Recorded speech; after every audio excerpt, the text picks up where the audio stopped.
¿Cómo están mis queridos estudiantes? Los saludo en este nuevo video. Bienvenidos a una nueva superclase. Bienvenido a un nuevo estreno a estos videos del canal donde vamos revisando todo el conocimiento teórico y práctico que tú necesitas para rendir una muy buena prueba de comprensión lectora. Obviamente en el contexto de la prueba de transición. Así que en ese sentido estoy muy alegre de compartir esta superclase con ustedes porque es un tema más que necesario. Estamos en época de urgencia, nos queda poquito tiempo para rendir la prueba de transición en comprensión lectora, por lo tanto nos hemos pasado los últimos videos, gran parte de ellos, fortaleciendo la segunda dimensión de relacionar e interpretar, que yo denomino de nivel 2, ¿cierto? Con el único afán de concentrar gran parte de la preparación intensiva en esa modalidad. Todas las habilidades de relacionar e interpretar que ocupan casi la mitad de la prueba de transición, y hoy nos tenemos que detener en una en especial. Esta superclase se centra específicamente en la inferencia, que es una de las habilidades que mide la prueba de transición y sin duda que es una habilidad que reporta bastantes conflictos. Muchos de ustedes me han hablado a través de Instagram también y me dejan comentarios en los videos: profe, ¿cuándo un video de inferencia? Profe, ¿cuándo una superclase? Profe, rájese. Ya, aquí está. Obviamente hay mucho más que hablar, pero tú sabes que las superclases abordan temas en específico que se desprenden del temario e incluso revisamos preguntas también que nos sirven de ejercitación. Por lo tanto, esta superclase tiene un componente teórico pero más práctico que yo espero te sirva muchísimo. Así que hoy vamos a trabajar sin duda muchos ejercicios también para ver cómo aplica la inferencia en esta modalidad de prueba de transición. Cosillas que yo comento siempre antes de comenzar. Estas sesiones son extensas, duran aproximadamente 45 minutos, por lo tanto muchos de ustedes hasta me etiquetan ahí en Instagram, los que también me siguen en mi cuenta, que me acompañan estos 45 minutos aproximadamente que dura la superclase con sus apuntes, con su cuadernito, ¿cierto? Con algo para comer. Yo siempre ya acompaño la superclase con una bebida caliente. Me tomo un cafecín mientras acompañamos este proceso de preparación de la prueba de transición. Por lo tanto, contempla siempre tener algo para tomar apuntes, algo para comer o beber. Me gustar este video, darle tu like, ¿cierto? Ayuda harto a la difusión de estos videos, compartirlo si es que tú consideras que alguien también está ahí con hasta el cogote con la prueba de transición y tú sientes que este video le puede ayudar, compártelo. Mientras más personas puedan acceder a estos videos gratuitos que están aquí en los YouTubes, mucho mejor sin duda alguna. Y aprovecha de darte una vueltecita ahí también por Instagrams. Comencemos de lleno, así, ¡pa! De una. Comencemos primero haciendo un resumen de lo que vimos en la superclase anterior. Te la dejo en una etiqueta ahí en la esquina, porque obviamente esa superclase abordaba las nociones de nivel 2. Las tareas de relacionar e interpretar en profundidad. Vimos cada una de ellas de manera bien genérica, pero hoy en específico, sin duda que nos tenemos que centrar muchísimo más en la inferencia, ¿ya? Por lo tanto, ¿qué es lo que tenemos que tener claro aquí? Obviamente este mapa conceptual o este esquema, como tú lo llames, aborda en líneas generales todas las tareas de lectura, estrategias lectoras o habilidades cognitivas que evalúa la prueba de transición en estos tres niveles: identificar, interpretar y reflexionar, ¿ya? Nivel 1, nivel 2 y nivel 3. Como las hemos denominado para hacerlo mucho más claro y para visibilizar que es un proceso bastante complejo que se da a base de ciertos lineamientos claros. O sea, para poder interpretar información, primero debo acceder a esa información. ¿Cómo lo hago? Con las habilidades de nivel 1 de identificar, ¿ya? Y así se va dando. Por lo tanto, ocupamos una especie de escalera progresiva donde el peldaño máximo es nuestra capacidad para evaluar un texto, que vimos también en algunas superclases hace un tiempo atrás. Por lo tanto, para no darle tanto la lata a esto, tener súper claro que la habilidad de inferencia, tanto a nivel local como global, forman parte de las habilidades de relacionar e interpretar que hemos denominado como de nivel 2, ¿ya? Teniendo eso claro, a modo de resumen, ¿cierto? hemos denominado estas habilidades como la capacidad que tiene el estudiante o un individuo en general, ya nosotros en condición de estudiantes o postulantes, la posibilidad de elaborar nuevos significados a partir de la información. La información que nos entrega es la que está en el texto y que yo puedo leer y ver con mis ojos azules, ¿cierto? En la medida que yo interactúo con ese texto, me va a entregar información y ¿qué es lo que hago yo, cierto? Proceso esa información aquí dentro de mi cabeza y soy capaz de construir ideas nuevas. Esos son los nuevos significados. Y eso es lo que se hace básicamente en estas habilidades de relacionar e interpretar. Algunas son más fáciles que otras, pero vamos a notar que sí hay estrategias. Terminando el resumen, yo les compartí ese día en la superclase que es importante tener muy claro que existen 4 puntos clave en esta dimensión de nivel 2. El análisis, que es la descomposición del texto por partes y que se convierte en una muy buena estrategia para poder entender mejor los textos. Obviamente está la interpretación, que es cuando yo le aporto un sentido nuevo. El resumen o la síntesis, y la que vamos a ver hoy en profundidad, la inferencia, que es la capacidad de deducir información que no está en el texto y que lo logro a partir de lo literal, lo que puedo ver, lo explícito, lo que me arroja básicamente las habilidades de nivel 1, ¿ya? Ahora, ¿qué es lo que tenemos que tener súper claro cuando hablamos de inferir? O también podemos decir deducir. Tratar de comprender aquello que el texto no dice, ¿ya? Esto es muy importante. Tratar de descubrir, entender aquello que el texto no dice, porque de alguna manera y entre comillas hay información oculta, ¿ya? Información que no está explícitamente, pero que yo, con mi capacidad lectora, debo tratar de descubrir, ¿ya? Ahora, lo que es interesante de esto es que es un proceso complejo, ¿ya? Es un proceso complejo que parte desde la información literal, es decir, yo no puedo inferir si no tengo un estímulo inicial. Generalmente en la prueba de transición esos estímulos son datos o informaciones, muy en concreto, ¿ya? Y que para los aspectos prácticos de la prueba de transición hay preguntas que abordan inferencias locales, es decir, que están contenidas dentro del párrafo. O sea, una inferencia local es aquella que consulta algo específico dentro de un párrafo, ¿ya? Pero también tenemos la inferencia global, que es mucho más compleja porque aborda la totalidad del texto. O sea, es una deducción que se desprende de todo lo que leíste, ¿ya? Y en general la prueba de transición consulta de ambas, tanto inferencias locales como inferencias globales, ¿ya? Esto es parte de lo que revisamos la semana anterior, ya en la superclase, bueno, anterior, porque ya hace varios días ya que está arriba en el canal esa superclase de relacionar e interpretar. Obviamente es muy importante que tengamos alta claridad que dentro de este dominio ocurren muchos procesos mentales dentro de nuestra cabeza, y yo tengo que saber utilizar esos recursos porque básicamente, como les decía hace un ratito, las habilidades de relacionar e interpretar lo que buscan es pesquisar información implícita, ¿ya? Aquí tenemos que hacer una pausa porque a veces yo he preguntado a alumnos grandes, incluso de cuarto medio, la diferencia entre lo explícito y lo implícito, y a veces hay confusión. Entonces tenemos que tener súper claro que existen dos tipos de información: la explícita y la implícita. Lo que tenemos que tener claro aquí es básicamente que la información explícita es lo textual, lo que está ahí mismo en el texto y que yo puedo leer y ver, ¿ya? Ahora, esto se logra en nivel 1, sin duda alguna. O sea, yo cuando leo un texto voy escarbando en esa información y leo lo textual y ya tengo lo explícito.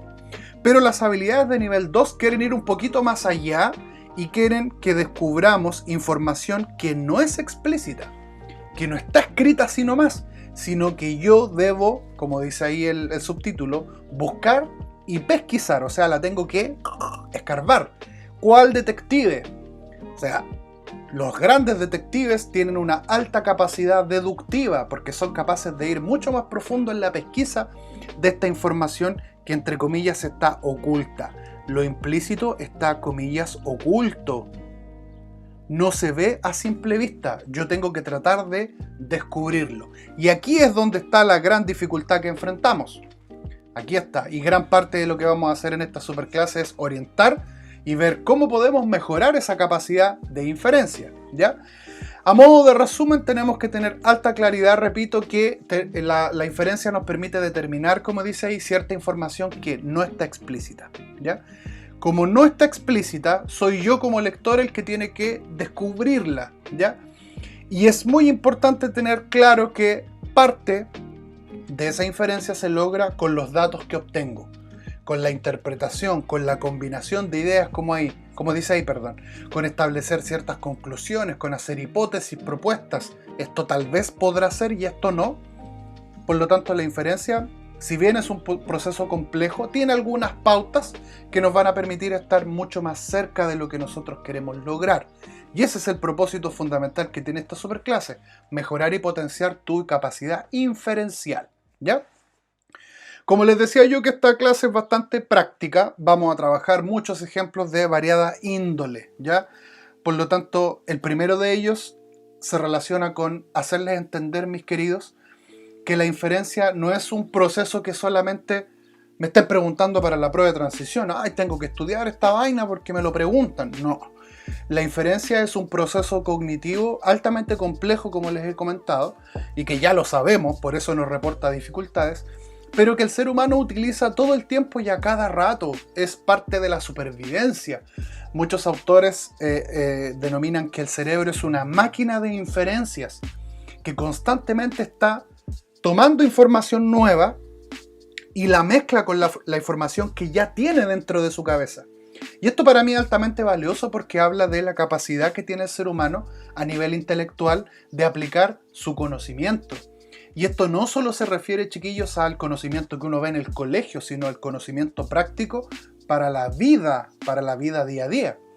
Si yo les dijera, por ejemplo, que usted meta la mano en esa olla, la mayoría de ustedes me diría: profe, usted está cagado en la cabeza, ¿cómo se le ocurre que va a meter la mano en la olla?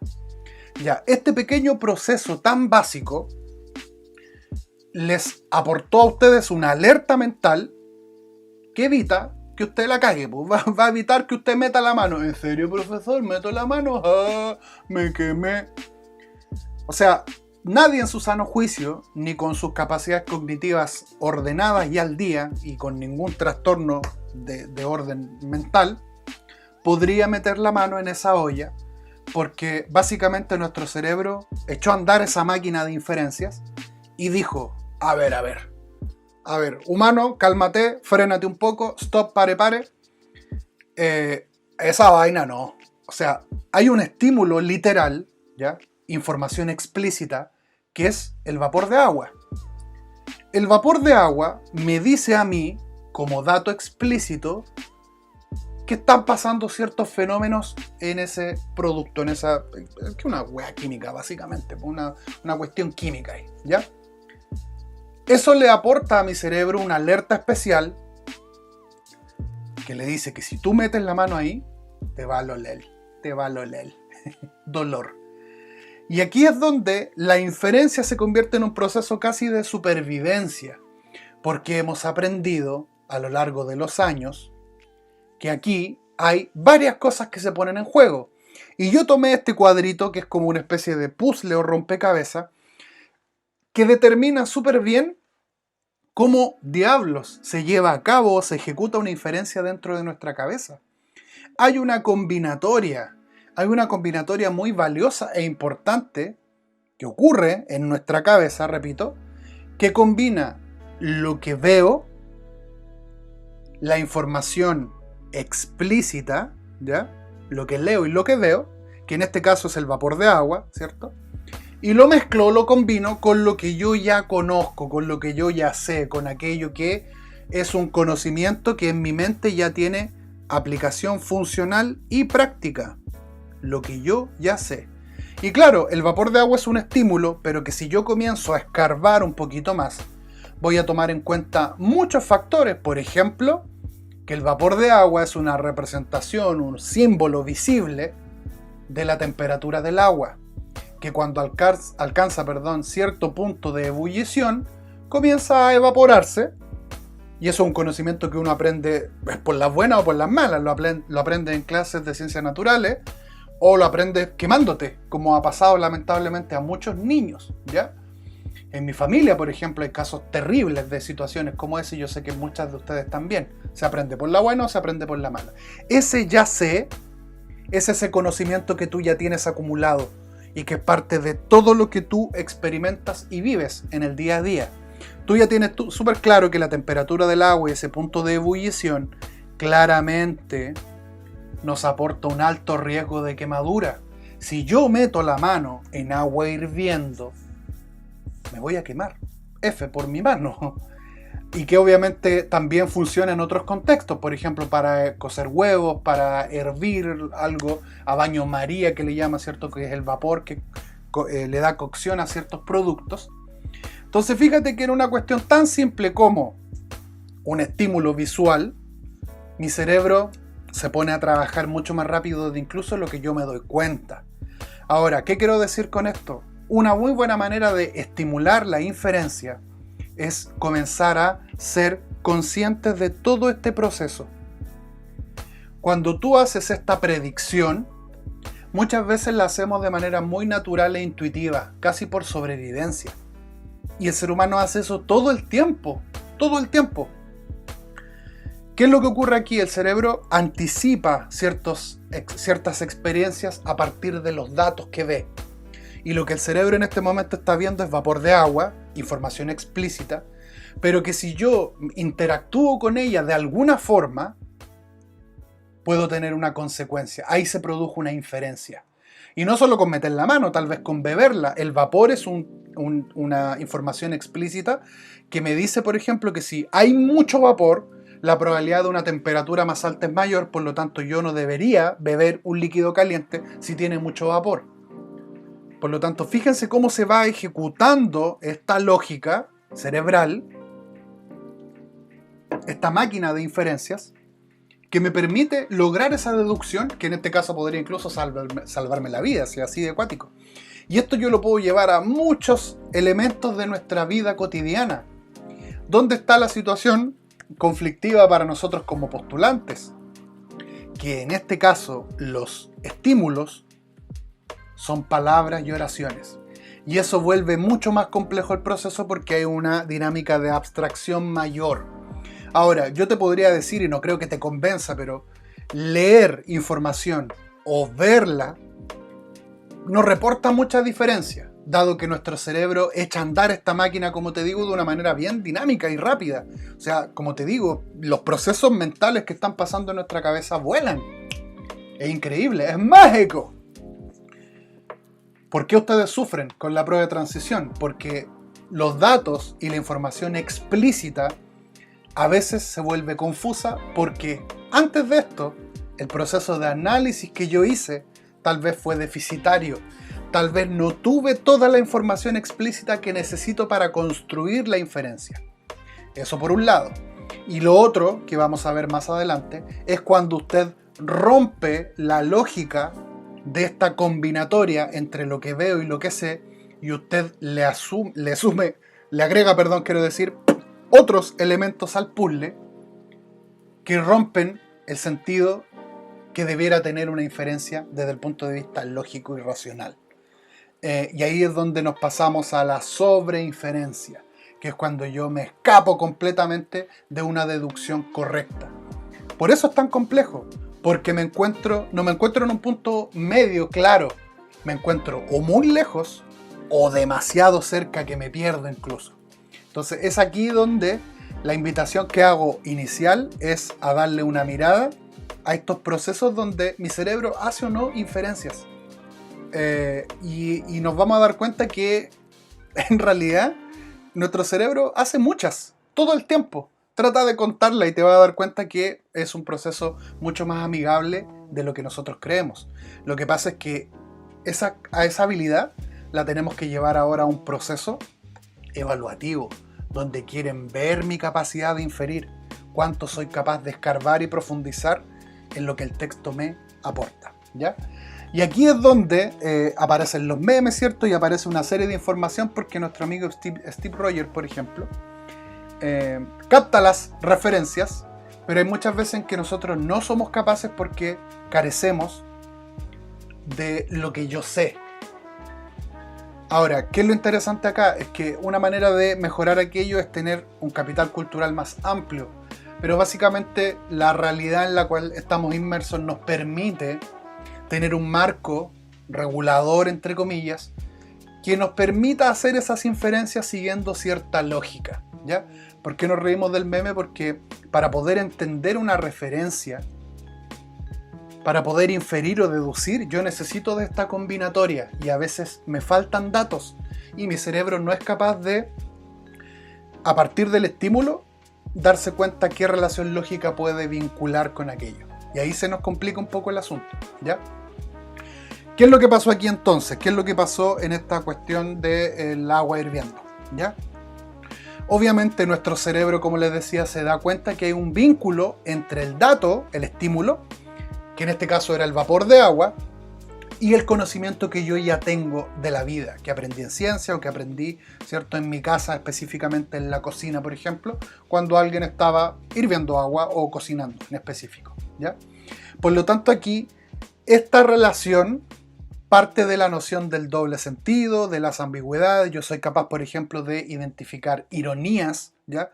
Porque la ironía tiene información oculta, ¿ya? Esa doble lectura donde aquí se combina la interpretación con mi capacidad de inferir a partir del estímulo, ¿ya?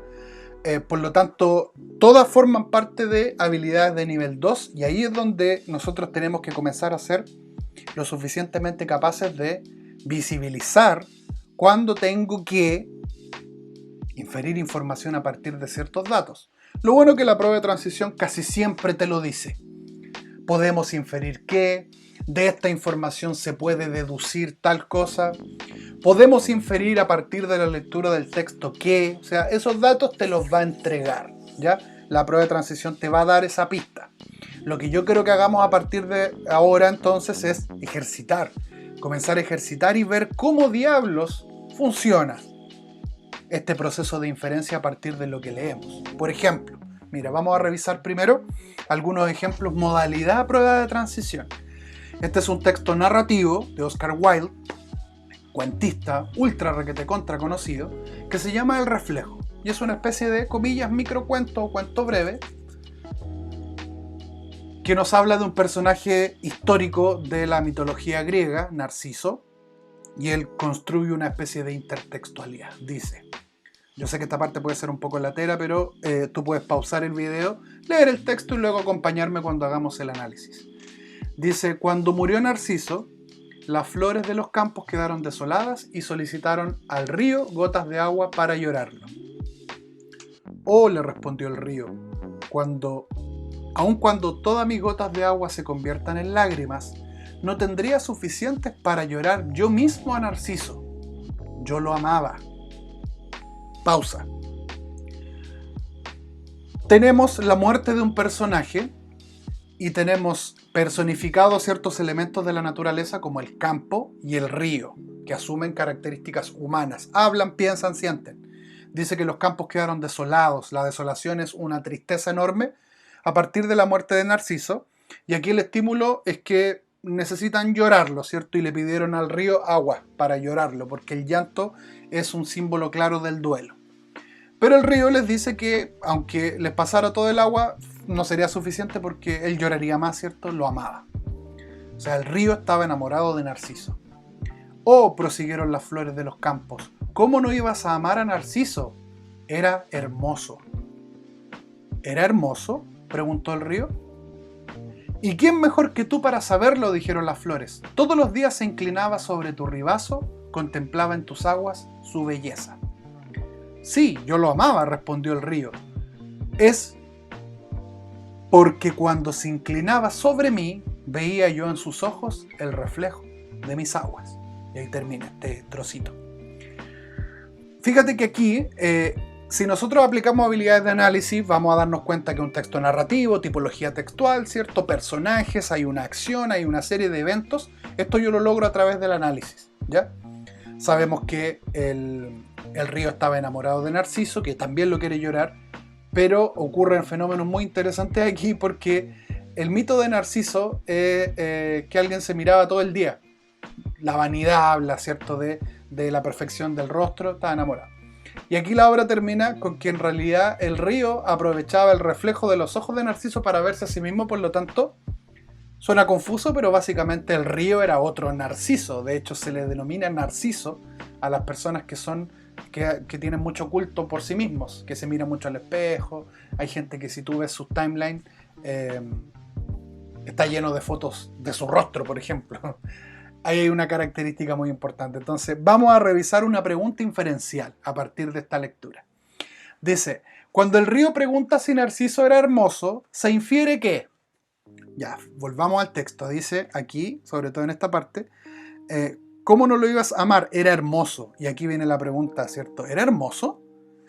Y las flores le dicen, pero hermano, si tú lo veías todos los días, ¿cómo no ibas a cachar que era hermoso?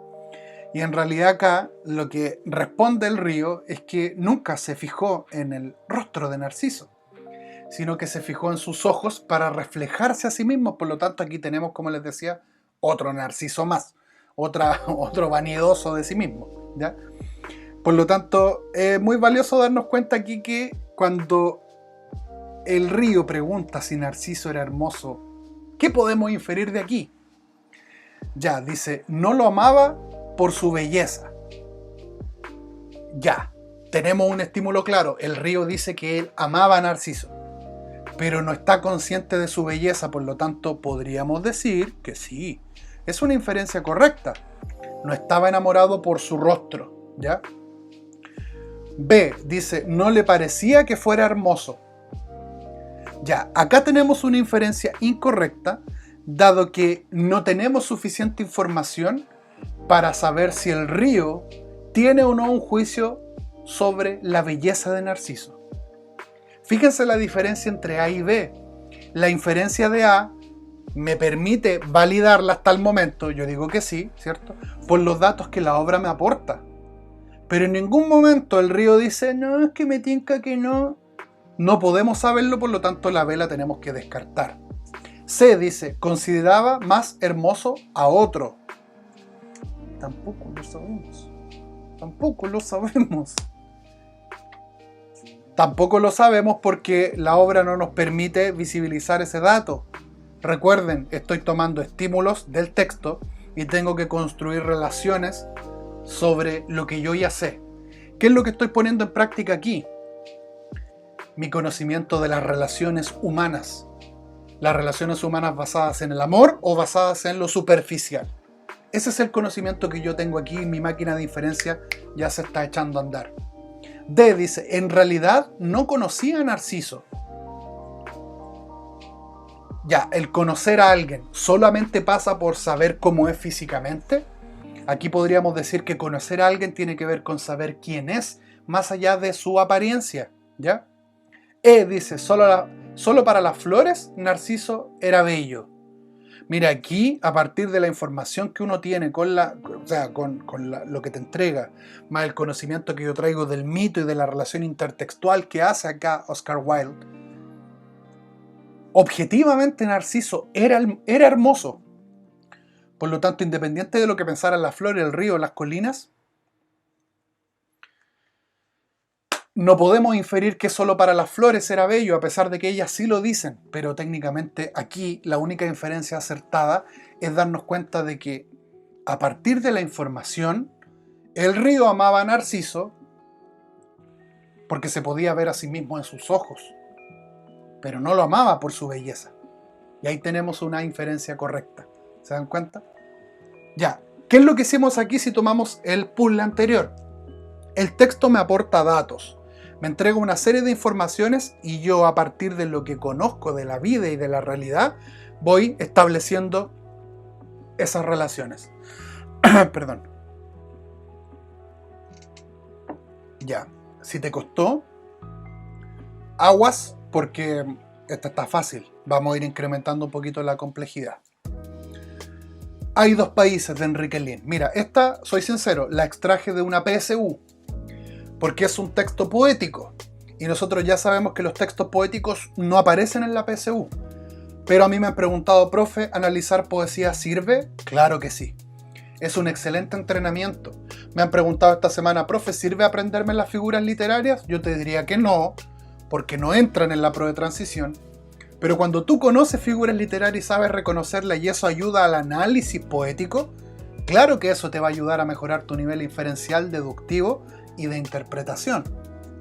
Por lo tanto, me tomo el atrevimiento de ocupar aquí uno poético para ilustrar también el punto de cómo vamos haciendo estos vínculos.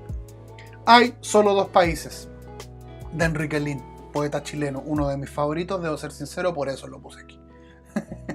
Dice, hay solo dos países, el de los sanos y el de los enfermos.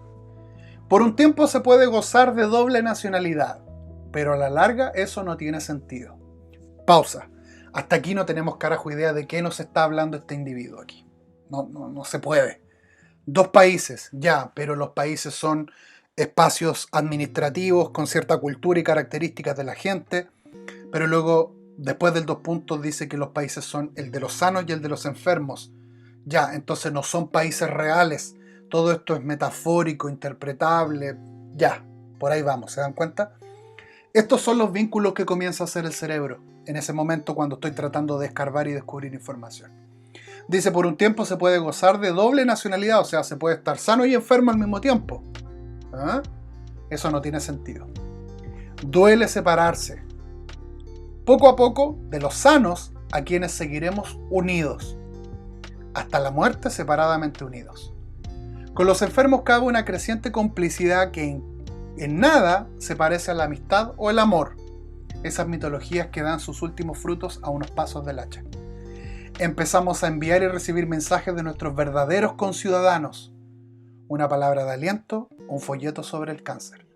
Ya, aquí Enrique Lihn está hablando sobre la enfermedad, sobre el estar sano y el estar enfermo y de cómo uno transita por esta especie de doble nacionalidad. ¿Ya?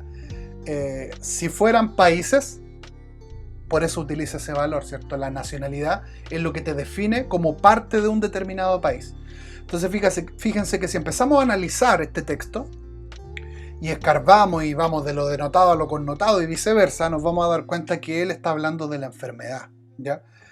Y uno que conoce la vida de Enrique Lihn también y que ha leído muchos de sus textos, el hombre murió de cáncer.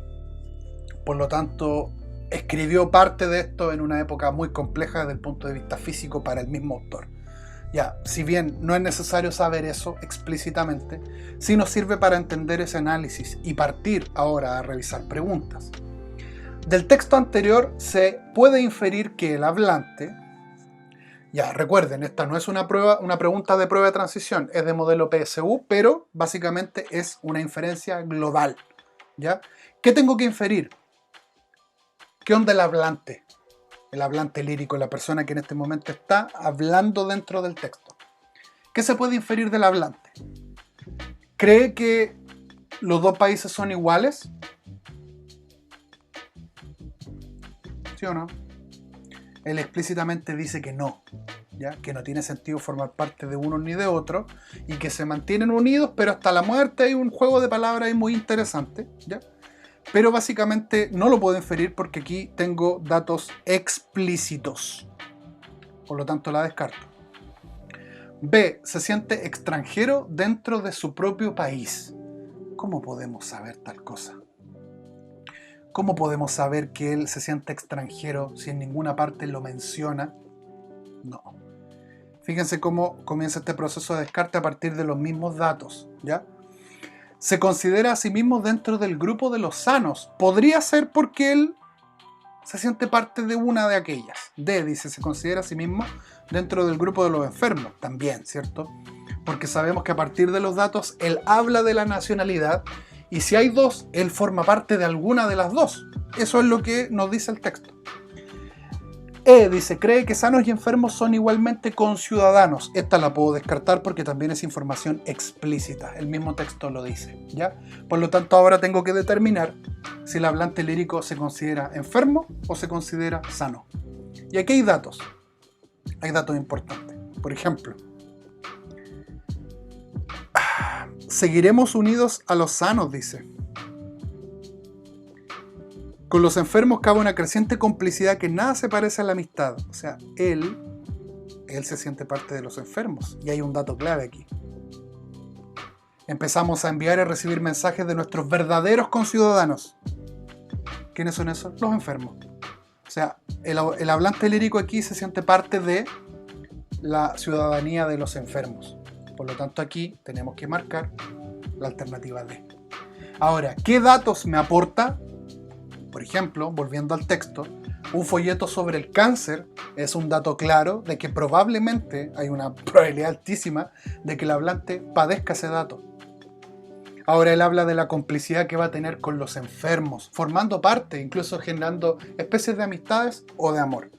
Ahora, esta es un poco más compleja porque básicamente lo que hicimos aquí fue tomar datos, interpretarlos, convertirlos en ideas comprensibles básicamente y vincularlo con nuestra idea de lo que es estar sano y de lo que es estar enfermo o de lo que es estar en un estado terminal, por ejemplo.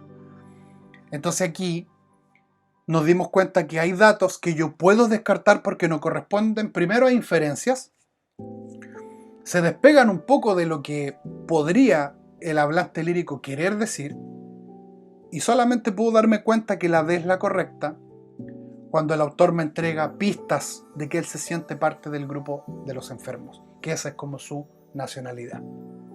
Sigamos ejercitando. Aquí tenemos una superclase bastante práctica. Y quise tocar el punto de la sobreinferencia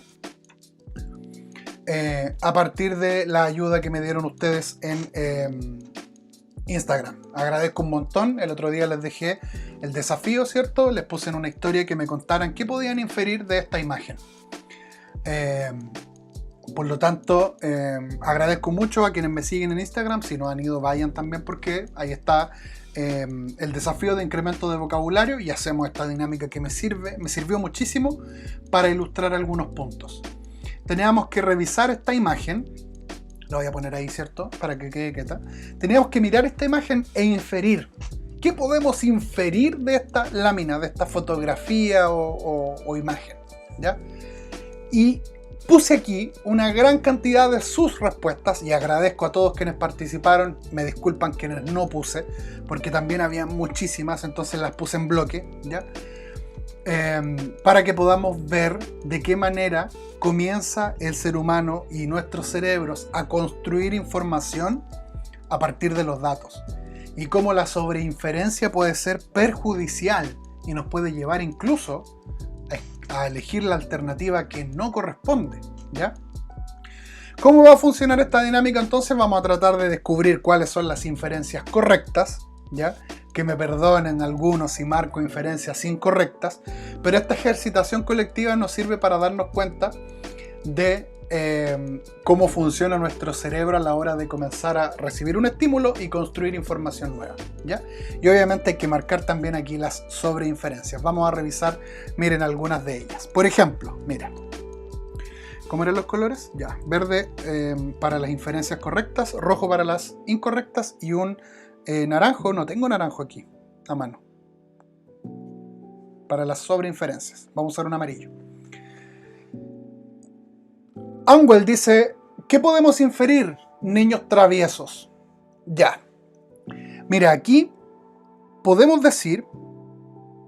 ¿Cuáles eran los colores? Inferencia correcta. Mira, podemos decir que hay una inferencia correcta porque efectivamente cuando los niños salen de una actitud normal y el rayarle la cara a otro sin que se dé cuenta es una travesura, ¿ya? Ahora, hay un estímulo visual concreto, fíjense. Hay dos niños, vamos a mirar la información explícita. Hay dos niños, hay un adulto durmiendo, le rayan la cara, ¿cierto? Le hacen barba, bigote, ahora va por la ceja. Hay uno que está activo y el otro observa contemplativo, ¿ya? Decir que son niños traviesos podría ser una inferencia correcta, pero ¿qué pasa con el niño rubio? ¿Es travieso? Es cómplice más que otra cosa, por lo tanto, Ahora, ¿cuál es el dato que nos permite determinar la travesura en nuestra cultura? Rayarle la cara a una persona es una maldad, ¿cierto? Que nos provoca risa y que en el caso de los niños es una travesura, por lo tanto ahí tenemos una inferencia correcta. Los niños están aburridos, con duda ahí, ¿cierto? Podríamos validarla como una inferencia correcta porque cuando los niños no tienen qué hacer en nuestra cultura, ¿ya? Comienzan a mandarse cagaspo. Por lo tanto, de alguna manera, sí, podríamos validarla también como una inferencia correcta. Niños maldadosos y jugando una broma. Esta podría ser incluso como una especie de resumen de estas dos inferencias de alguna manera, ¿cierto? Efectivamente, lo maldadoso en nuestra cultura es esa característica que le atribuimos a los niños cuando hacen cosas específicas, ¿ya? Pero aquí tenemos una situación concreta. Perdóname, mi querido Nader Abu 44, pero dice: papá que se hace el dormido y deja que sus hijos jueguen con él. Ya, mira, acá tenemos un hilo muy delgado, porque efectivamente la lógica nos dice que en general los adultos... Esto genera muchos conflictos y sin duda da para alta discusión. Yo podría decirte que desde un punto de vista lógico y de relaciones humanas, los adultos no permiten que los niños hagan esto. Ahora, él aporta un dato importante: papá. La información que nos aporta la imagen nos permite darnos cuenta que es el padre.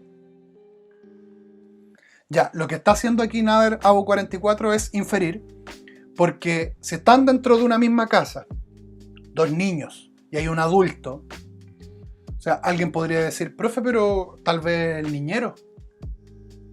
Tiene sentido, pero bajo la lógica de lo que nos aporta la imagen, es difícil determinar si es el papá, es el vecino, o si es el papá de ambos, o si es el niñero, por ejemplo. El hecho de que se haga el dormido y deje que jueguen con él, yo en lo personal siento que es una inferencia incorrecta, siguiendo esta lógica de cómo se comportan los adultos.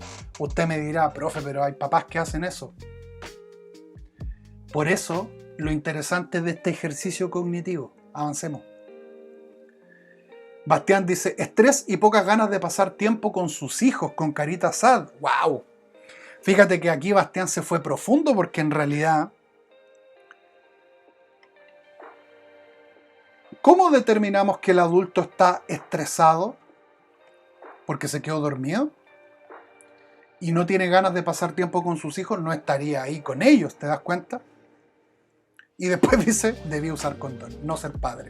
Ya esto obviamente es una inferencia incorrecta, porque aborda juicios valóricos, subjetivos, y lo que nosotros queremos hacer aquí es tratar de descubrir información lógica que permite establecer vínculos. Néstor dice: chiquillos traviesos, quienes recibirán unos charchazos o una buena retada. La noción de chiquillos traviesos aquí se mantiene, ¿cierto? Ahora, la segunda parte no podemos inferirlo, pero lo interesante aquí es darnos cuenta que la lógica nos dice que los adultos castigan. Le van a poner sus pipes a los cabros chicos por hacer una maldad, porque en rigor cometer una travesura se castiga de alguna forma en nuestra cultura. Cuando un cabro chico las caga, los papás los castigan, le quitan la consola, si te quedas sin compu, te quedas sin tablet, te fuiste a acostar, o incluso puede haber violencia física, lamentablemente, ¿ya? La Rocío me dice: el papá se quedó dormido y sus hijos le comenzaron a rayar la cara. Perdóname, Rocío, con todo lo que yo te adoro, pero esa es una inferencia incorrecta. Lo que está haciendo usted es describir la información explícita. Porque eso es lo que vemos. Vemos un adulto que está durmiendo y niños que le rayan la cara. Eso es explícito, ¿ya? Si comenzamos a hablar de cansancio, estrés o travesura, ahí sí estamos infiriendo. Ojo y atención. Lo que me puso aquí destellos no es una inferencia correcta. Perdóneme, pero no lo es. Eso es la información explícita que me sirve como punto de para comenzar a establecer esos vínculos. Avancemos. Angélica dice: los niños están aburridos y por eso pintan a su papá. Sí, están aburridos, ya hemos determinado, ¿cierto?, que se puede inferir. Luego el Lucho me dice: el tipo es un inútil y probablemente gorreado. Con todo lo que te quiero, Luchito querido, lo siento, pero ahí tenemos una inferencia incorrecta. porque no lo podemos determinar a partir del dato que está ahí. ¿Cómo sé que es inútil? ¿Porque los niños le rayan la cara? ¿Cómo sé que lo gorrean? Gorreado quiere decir, ¿cierto?, que le es infiel. Si él puede estar cumpliendo labores parentales, si es que asumimos que es el papá, por ejemplo, y él cuida a los niños y la mamá trabaja, por ejemplo, o aún no llega del trabajo, ¿ya? O mi querido Boris también habla aquí de imagen anticonceptiva. Lamentablemente eso son inferencias erróneas que son hilarantes sin duda, pero se escapan un poquito, porque estoy emitiendo juicios de valor. Si un niño se manda una caga, yo puedo utilizar eso como un recurso, como un argumento para validar el hecho de no ser padre y no tener hijos, porque los cabros chicos se mandan en barrasco. Por eso aparecieron muchísimos de no tener hijos, de usar condón o de imagen anticonceptiva. Acá José Zavala infiere, dice que son niños traviesos. Excelente, sí, la travesura la estamos validando como un elemento clave aquí, ¿ya? Dice los niños, Javik.mini dice, los niños querían hacer una broma. Excelente, muy bien. Estamos vinculando esta idea de rayar la cara con la travesura, ¿ya? Los niños quieren jugar, yo creo que ahí tenemos un dato. Porque el juego y la travesura pueden ir perfectamente por dos carriles distintos, ¿ya? Inaki Defer me dice, se durmió curado. Imposible saberlo. No tengo suficientes datos para darme cuenta si el individuo se ha quedado dormido por algún motivo. Ahora, una inferencia correcta en esta dimensión es darnos cuenta que cuando te rayan la cara es porque, o sea, cuando te quedaste dormido, te rayan la cara y no te das cuenta, hay posibilidades concretas. Una de ellas es un agotamiento máximo, ¿ya? Un agotamiento extremo, que nosotros siempre vinculamos con quedarnos dormidos de ebrios. ¿En cuántos carretes no le han rayado la cara a la gente que está ahí botada, postre? Pero a partir de los datos que tengo, no puedo hacer esa inferencia porque el contexto donde le rayan la cara a un curado, generalmente no hay niños, ¿se dan cuenta? Por lo tanto, fíjense cómo vamos haciendo esas relaciones de alguna manera bien dinámica. Los niños aburridos, sí es una inferencia válida, porque efectivamente los niños hacen travesuras cuando no tienen otra cosa que hacer, por ejemplo, ¿ya? Tener hijos es una pesadilla, dice Richardson, y aquí también no la podemos validar como información inferencial porque es un aporte subjetivo. Me quedo aquí con lo que ha puesto Benja. Aprovechen de seguir la cuenta de Benja Studigram. Dice, y va de abajo hacia arriba, dice que el hombre está cansado porque está durmiendo de día. Ahí tenemos una muy buena inferencia, ¿ya? Generalmente puede ser un turno de noche o puede ser agotamiento, ¿ya?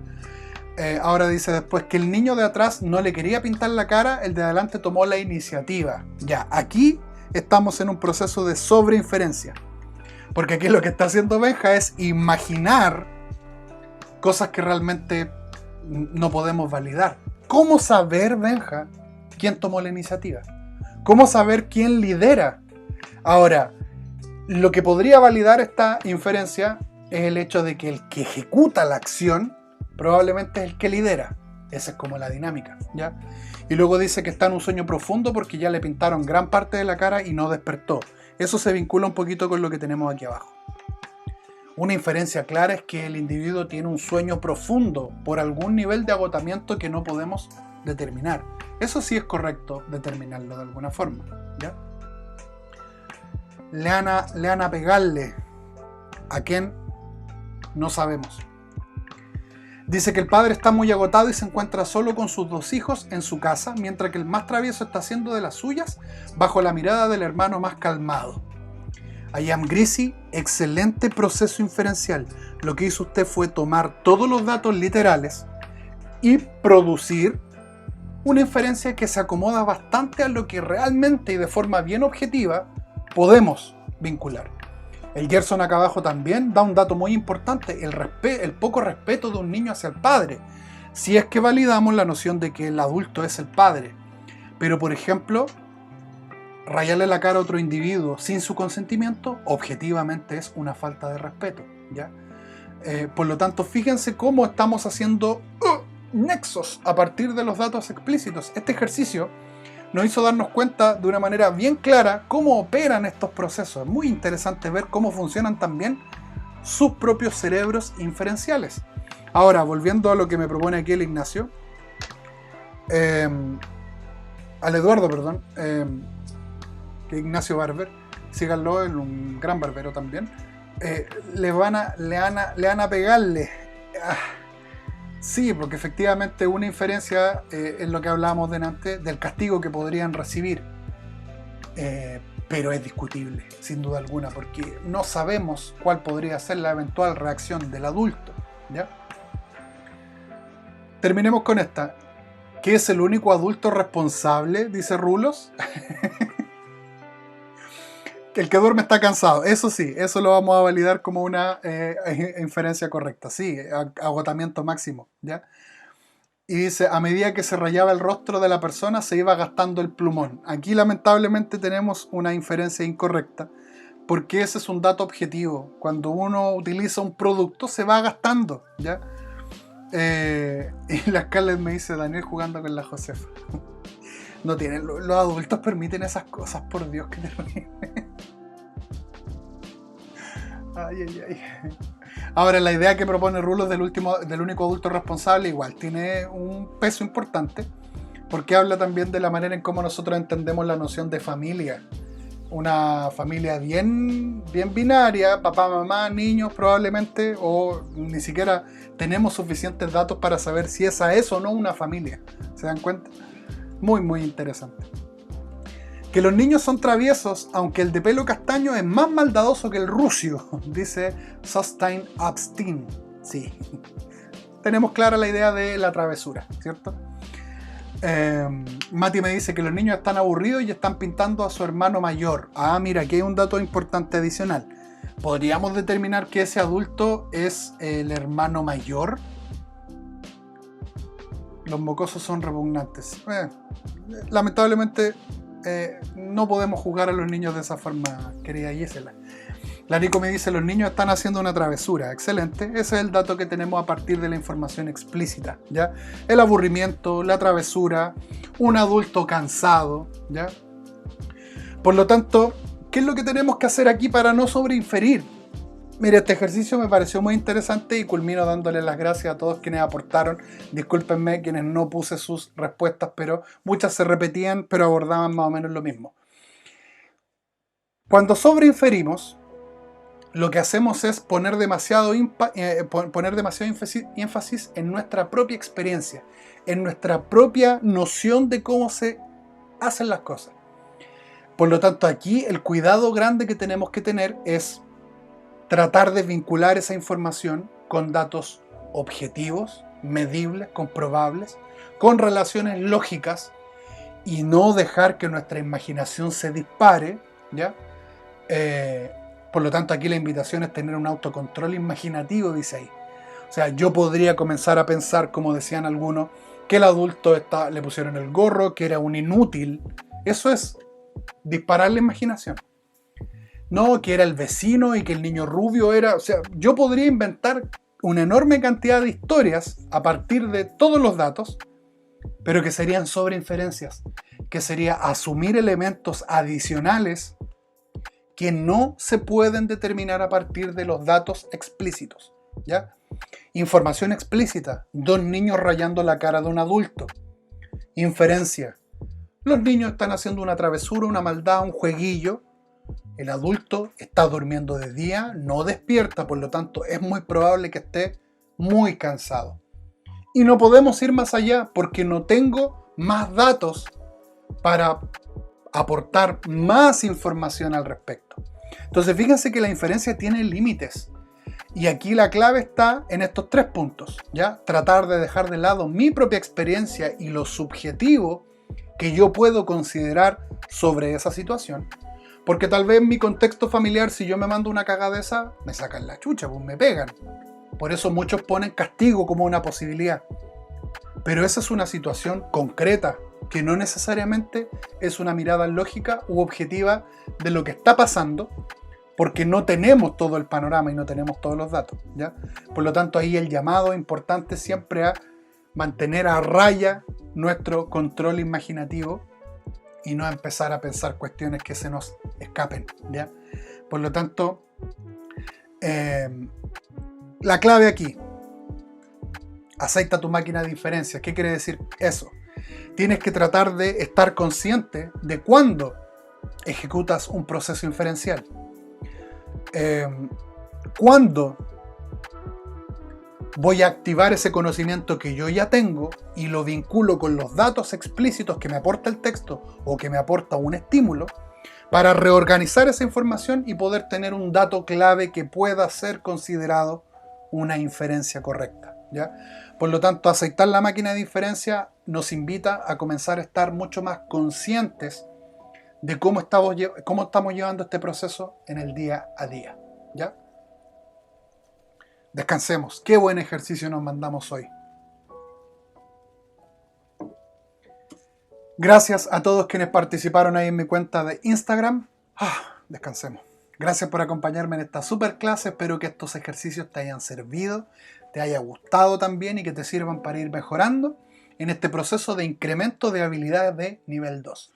No te olvides pasarte por mi cuenta de Instagram también, donde estamos realizando el desafío de incremento de vocabulario, más todo el material que te tengo aquí en los YouTubes, incluyendo la maratón, que muchos asumieron el desafío. Los abrazo a la distancia, sequísimos y sequísimas, porque en la maratón están ordenados los videos por dominio y te pueden servir un montón para este último momento. Este es el último salvavidas, nos queda poquito, por lo tanto estamos dando ya el cierre a nuestro proceso de preparación. Gracias por ver este video, cuídense y nos vemos en la próxima.